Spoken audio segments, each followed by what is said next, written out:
Uncle, जब मैं 8 साल का था तो मेरे अम्मी अबू बीमारी और हादसे में इंतकाल कर गए।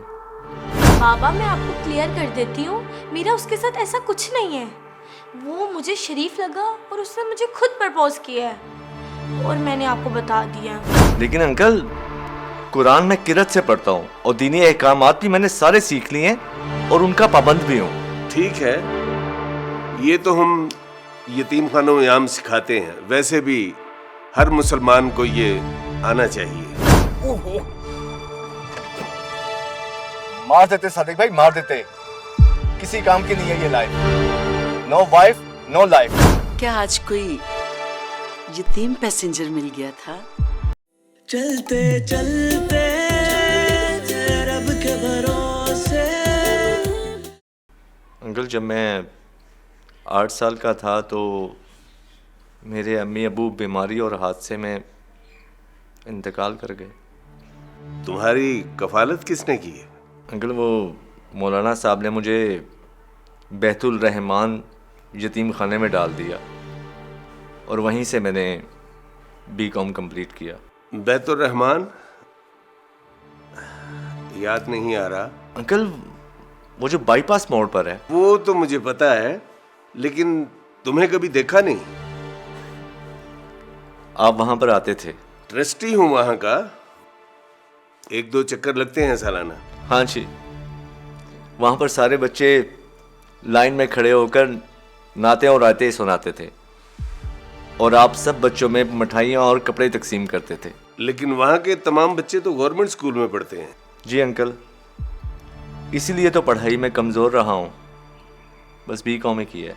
वो तो उर्दू मीडियम स्कूल है ना? जी अंकल। मुस्कान इंटरनेशनल स्कूल में पढ़ी हुई है। लेकिन अंकल, कुरान में किरत से पढ़ता हूँ और अरबी भी काफ़ी हद तक मैंने सीख ली है और दीनी अहकामात भी मैंने सारे सीख लिए हैं और उनका पाबंद भी हूँ।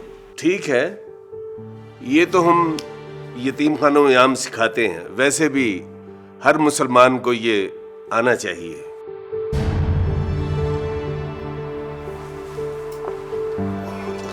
बैठे आप, बैठे।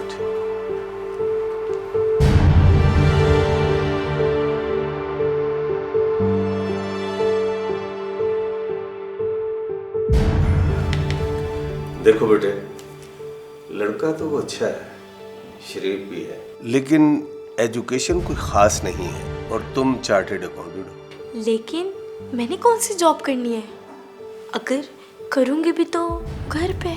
उर्दू मीडियम से पढ़ा है और कॉन्फिडेंस लेवल भी कम है। बाबा, आप भी तो उस यतीम खाने के सरबराह हैं। अगर उर्दू मीडियम की पढ़ाई सही नहीं है तो आप वहाँ के बच्चों को क्यों पढ़ाते हैं? कहना क्या चाहती हो? ये मैं अपने रिश्ते के लिए नहीं कह रही, ये आम सा सवाल है माशरे की ज़हनियत पर। बाबा, मैं आपको क्लियर कर देती हूँ, मेरा उसके साथ ऐसा कुछ नहीं है। वो मुझे शरीफ लगा और उसने मुझे खुद प्रपोज किया है और मैंने आपको बता दिया। जो आप फैसला करेंगे मैं उस पर राजी हूँ। देखो बेटा, 30,000 कमाता है, फिर शादी के बाद कहेंगे तुम भी जॉब करो। और हाँ, ये सही नहीं कि लड़कियां जॉब करें। अभी तो सिर्फ तुम्हें अशरफ साहब की हेल्प के लिए भेजता हूँ वहाँ पे। हाँ, और औरत की कमाई पर घर चले, दोनों मिलकर काम करें, क्या इज्जत रह जाएगी हमारी माशरे में। और फिर माँ बाप भी नहीं है। देखो बेटे, ये भी एक मसला है कि वो यतीम है और बचपन से ही यतीम खाने में पला बड़ा है। क्या ये ऐब है? किसी यतीम की किसी अच्छे घर में शादी नहीं हो सकती? ऐब नहीं है, लेकिन माशरे में मसला तो होता है ना। कैसा मसला? शादी में अकेला आएगा, रिश्तेदार क्या कहेंगे कि किस लड़के से शादी की है, उसके आगे पीछे कोई नहीं है। मसला कोई नहीं, लेकिन माशरे में ऐसे यतीम लड़कों से शादी करने से लोग ये समझते हैं कि इनकी बेटी में कोई ऐब है या इनकी बेटी ने इश्क लड़ाया है। अगर तुमने पहले बताया होता ना कि वो यतीम है और यतीम खाने में पला बड़ा है तो मैं उसे बुलाता ही ना। मैंने कहा ना, मेरा कोई ताल्लुक नहीं है। उसने डायरेक्ट प्रपोज किया और शादी की बात की और मैंने कोई बात नहीं की। बेटे, तुम मेरी इकलौती औलाद हो, मैं इस तरह तुम्हारी शादी नहीं कर सकता।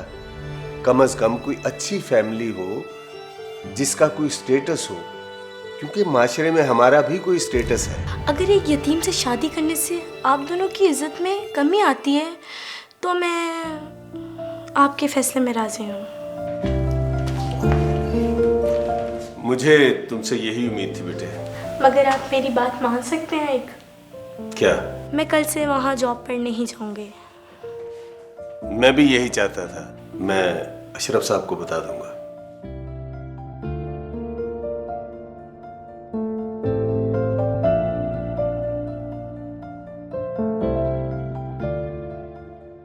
बैठे बैठे आप बैठे। नहीं अंकल, मैं चलता हूँ, मुझे एक जरूरी काम जाना है।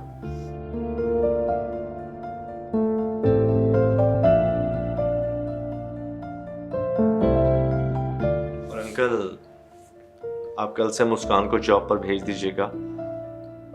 मैं आपको ऑफिस में नजर नहीं आऊंगा। अल्लाह हाफ़िज़।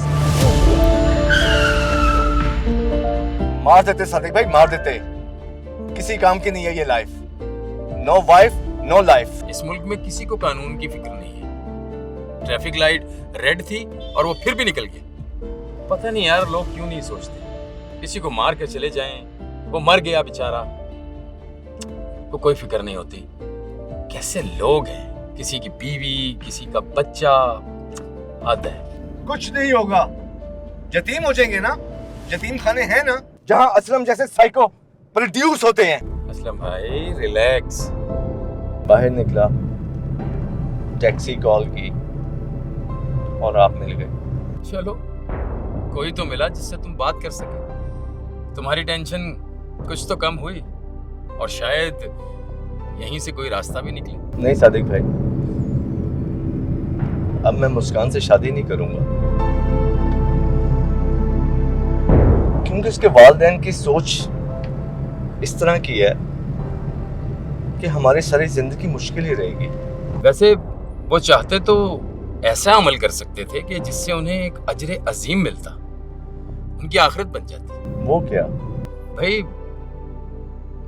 उनकी औलाद इकलौती बेटी है उनकी, और तुम्हारे आगे पीछे भी कोई नहीं है। तुमसे शादी करते अपनी बेटी की, तुम्हें अपने कारोबार में सेट करते और उनकी बेटी फिर उनके करीब रहती।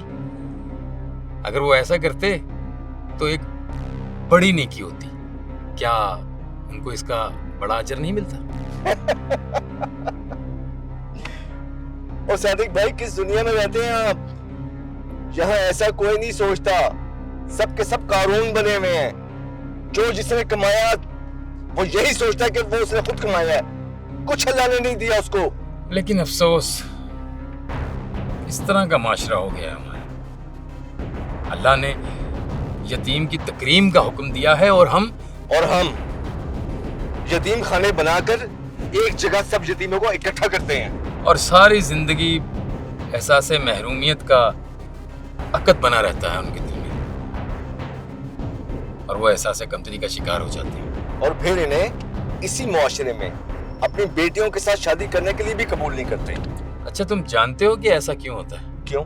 इसलिए कि हमने दीन का सिर्फ लिबास पहन रखा है, लेकिन दीन हमारे जिस्म में मौजूद नहीं है। सही कहा, दीन सिर्फ इबादत और चंद अहकामात के लिए है।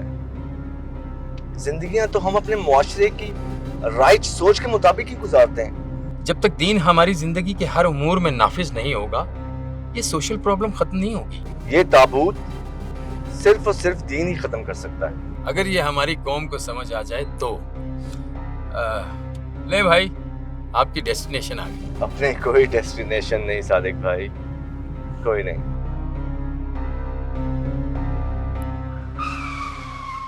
मायूसी शिर्क है, अल्लाह पर यकीन रखो। एक रास्ता बंद होता है तो दूसरा खोल देता है अल्लाह पाक, बल्कि एक नहीं कई दरवाजे खुल जाते हैं। अल्लाह पर तवक्कल रखो, उसकी जात पर पूरा यकीन रखो, फिर देखो कभी भी कोई परेशानी होगी, कोई मसला होगा तो तुम्हें उसकी टेंशन नहीं होगी। अच्छा, मैं तुम्हारा नंबर सेव कर लेता हूं, तुम भी मेरा नंबर सेव कर लो। क्या पता कब कहाँ कोई किसके काम आ जाए। 0323 410 2001।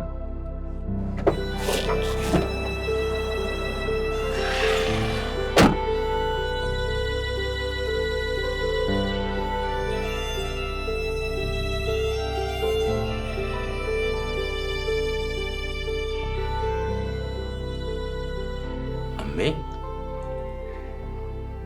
जब अब्बू फौत हुए थे मेरी कितनी उम्र थी? कोई 7-8 साल। फिर भी आपने अम्मी मुझे बहुत अच्छी तरबियत दी, कभी भी अब्बू की कमी का एहसास तक नहीं होने दिया। क्या आज कोई यतीम पैसेंजर मिल गया था? जी अम्मी, आपको कैसे पता? माँ हूं तुम्हारी, तुम्हें ना सिर्फ पाला है बल्कि तरबियत भी की है। ये हकीकत नहीं कोई समझ सकता। ये तो है अम्मी। आज जो यतीम आया था उसकी दास्तान में बहुत बड़ी हकीकत और माशरे की मुनाफकत थी। अच्छा, वो क्या? अम्मी, वो बहुत ज्यादा माशरे की तलखियों से घिरा हुआ था। काश हम अपने बच्चों के रिश्ते यतीमों के साथ करें, ताकि उन बच्चे बच्चियों की भी किस्मत संवर सके। हाँ अम्मी, इधर उधर तो सब देखते हैं, ऑनलाइन लड़के लड़कियां ढूंढते हैं, लेकिन यतीम खाने कोई नहीं चाहता। पर लड़की तो फिर भी ब्याह लाते हैं, इसमें भी उनका अपना जाती मुफाद होता है। वो क्या अम्मी? अरे यही कि यतीम लड़की होगी, घर आते ही घर का कामकाज संभाल लेगी, सास नंदे जैसे मर्जी ज्यादती करें उसके साथ, कोई पूछने वाला ही नहीं होगा उस बेचारी का। मगर लड़के तो बहुत बड़ा ऐप समझते हैं किसी यतीम खाने से लड़की ब्याह कर लाना। जिंदगी में कुछ लोग ऐसे भी मिलते हैं जिनसे हम अपने दिल की कह सके, उनसे मिलके ये लगता है हमें अपनी मुश्किलें हम इनसे कहें।